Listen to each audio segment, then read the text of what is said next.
అన్నదాత అన్నదాత మీ అన్నదాత చెమటోడ్చి ఆహారాన్నందించే రైతన్న అనునిత్యం నీ కండదండగా నిలిచే నేస్త.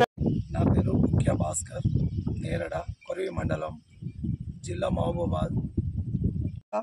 మేము ఈ పామాయిల్ గురించి తెలుసుకొని పామాయిల్ సాగుకి వెళ్ళి మళ్ళీ దాంట్లో అంతర పంటలు అన్నీ వేసుకుంటున్నాం. ఇవి కానీ క్యారెట్ కానీ ఉల్లి కానీ ఇప్పుడు కూరగాయలు కానీ అన్ని అంతర పంటలు వేసుకుంటున్నాం. దీంట్లోకి మంచి ఈ ఉల్లి సీడు ఇక్కడ మన తెలంగాణలో లేదంటే రాయలసీమ డోన్ నుంచి తెప్పించిన 1 కేజీ 1300.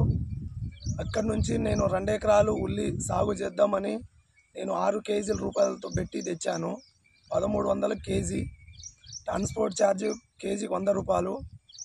టోటల్గా 1400 1 కేజీకి తాకినాయి మాకు. తీసుకొచ్చి మేము నారు పోసుకొని 2 ఎకరాలకు సుమారుగా ఒక 80 మంది కూలీలు పెట్టిర్రు నాటు. దానికి ఒక 20 నుంచి 22 వేలు, ఫెర్టిలైజర్ ఒక 20 నుంచి 22 వేలు అన్నీ కలిపి నాకు 2 ఎకరాల పేరు మీద ఒక 50 వేలు ఖర్చు వచ్చింది దున్నడంతో సహా.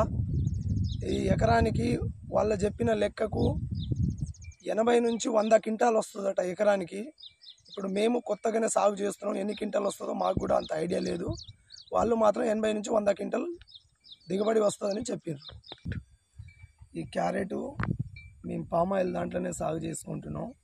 ఈ గింజలు వరంగల్ నుంచి తెచ్చాను నేను. 1/2 కేజీ 1200, ఒక 20 గుంటలు వేసిన. ఇది కూడా మంచి సాగు అని మా పామాయిల్ దాంట్లో సాగు చేసుకుంటున్నాం. ఇప్పుడే గడ్డ లోపలికి భూమిలో దిగుతుంది. వీళ్ళు ఎంత 20 గుంటలకు సుమారుగా 30 నుంచి 40 క్వింటాలు వస్తుందని చెప్పారు వాళ్ళు. ఇప్పటివరకు ఈ సాగు కూడా బాగుంది మా పామాయిల్ దాంట్లో. మేము ఉల్లి నాటు పెట్టిన తర్వాత నెల రోజుల నుంచి ఆకులు డైలీ 40 కేజీలు 50 కేజీలు నేను 30 రూపాయల కేజీ కాంటబెట్టి హోల్సేల్ షాప్కి ఇస్తున్నాను. సుమారుగా ఒక టన్ను వరకు 10 క్వింటాల వరకు అమ్మవచ్చు. 30 నుంచి 33 వేల దాకా నాకు డబ్బులు వచ్చింది. అన్నదాత అన్నదాత మీ అన్నదాత.